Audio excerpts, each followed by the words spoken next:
ایک صاحب تھے، وہ نا کڑھائی کا کام کرتے تھے، ان کے گھر خواتین 8-10 آتی تھی، یہ ہاتھ سے کڑھائی کا کام کرتے تھے، پھر یہ ہاتھ سے بنے ہوئے کپڑے وہ کراچی میں دے آتے تھے اور کراچی سے باہر جاتے تھے، باہرلے ملک میں، وہاں یہ چیزوں بہت پسند کی جاتی۔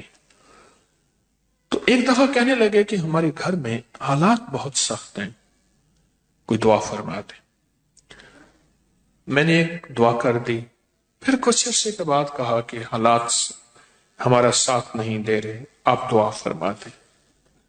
تو میں نے اس طرح آتے رہے اور مجھ سے اپنے حالات، قرضے، بیماریاں، مشکلات، راہیں بند، راستے بند، ناکامیاں، یہ سب بیان کرتے رہے۔ ایک دم میں نکلنے لگے، میں نے کہا گھر چلو۔ مجھے ہر دفعہ کہتے تھے گھر چل کے اگر دعا فرما دیں، اگر دعا فرما دیں، میں گھر چلو۔ تو مجھے گھر لے گئے، تو میں باہر کھڑا ہو گیا، میں نے کہا پہلے گھر جا کے اطلاع کرو۔ تو جلدی جلدی میں انہوں نے کوئی گھر کو سمیٹا، میں گھر گیا۔ کچھ خواتین بیٹھی تھیں ادھر، کڑھائیوں کا کام کر رہی تھی، ہاتھ سے سینا پرونا، پھول بنانے، جو بھی ہوتا ہے یہ کر رہی تھی۔ اور گھر میں ایک ویرانی تھی، اور گھر میں ایک وحشت تھی، اور احساس ہو رہا تھا کہ شاید یہ گھر والوں کو روٹی کیسے ملتی ہے، ان کی غربت اور فقر اور تنگ دستی کیسے، کھانا کیسے ملتا، کھانا کیسے ملتا۔ تو میں نے ان سے حال حوال پوچھے، تو ان سے کہا جی کاروبار ہمارے پاس بہت ہے، کام بہت ہے، ہم جاتے ہیں کراچی میں، بڑے بڑے تاجر ہمیں بلاتے ہیں، پیسے پیشگی دیتے ہیں، اور ہمیں کہتے ہیں مال ہمیں دیں، وہ کہتے ہیں ہمیں دیں، ہمیں بڑھا چڑھا کے قیمت دیتے ہیں، تو گھر میں کچھ نہیں بچتا۔ اور یہ جو خواتین آتی ہیں یہ لے جاتی ہیں، یہ روز بروز مالدار ہوتی جا رہی ہیں، اور ہم جو اتنا بڑا کاروبار کرتے ہیں، ہم روز بروز مقروض، فقیر، منگتے اور تنگ دست ہوتے جا رہے ہیں۔ تو کہنے لگے ہم کیا کریں، ہمارے پر مسائل ہیں، پریشانی ہے۔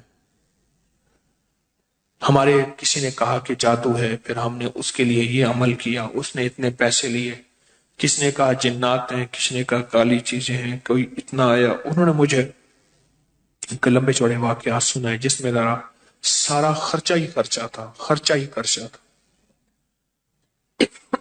کبھی خرچہ کس نام سے، کبھی خرچہ کس نام سے، کبھی کس نام سے، سارا خرچہ ہی خرچہ تھا۔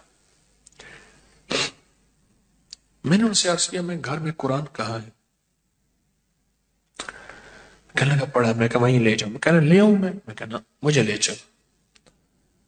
تو گھر میں جہاں قرآن پاک ایک الماری تھی، اس میں کاغذ ٹھونسے ہوئے تھے، بہت سارے کاغذ۔ کون سے تھے؟ یہ بچوں کی کاپیاں نہیں ہوتی، بچوں کی کاپیاں جس میں یہ ہوم ورک کرتے ہیں بچے، کاپیاں ہوتے ہیں، ان میں لکھتے ہیں، ان کے کاغذ، اور پرانے کوئی قاعدے ہوتے ہیں، الف انار والا قاعدہ، یہ چھوٹے چھوٹے اے بی سی والے قاعدے، ان کے ہاں بچے بھی پڑھتے تھے، وہ بچے بھی پڑھا کے ان سے فیس لے کے گزارا کرتے تھے۔ تو وہ سارے ٹھونسے ہوئے تھے، ان کے نیچے سے میں نے قرآن پاک نکالا، میں نے کہا اور ہے؟ کہا نہیں۔ اس پہ غلاف لپٹا ہوا تھا، اور اس میں دھول تھی، مٹی تھی۔ میں نے نکالا قرآن پاک، اور میں نے کہا میں نے آپ کی تعویذ نکال دی۔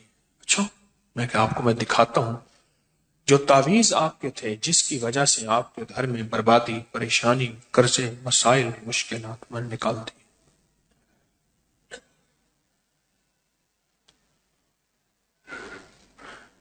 میں نے وہاں بیٹھ کے قرآن پاک کھولا، اس کا جو غلاف تھا اس کو بہت جھاڑا، بہت جھاڑا، اس میں سے مٹی نکلی، اور قرآن پاک بول رہا تھا، یہ پڑھا ہوا ہے، قرآن پاک بول رہا تھا یہ پڑھا ہوا ہے۔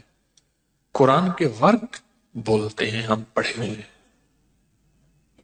یہ پڑھا ہوا ہے، لیکن چھوٹ گیا، اس کا پڑھنا چھوٹ گیا، اس کا پڑھنا چھوٹ گیا ہے۔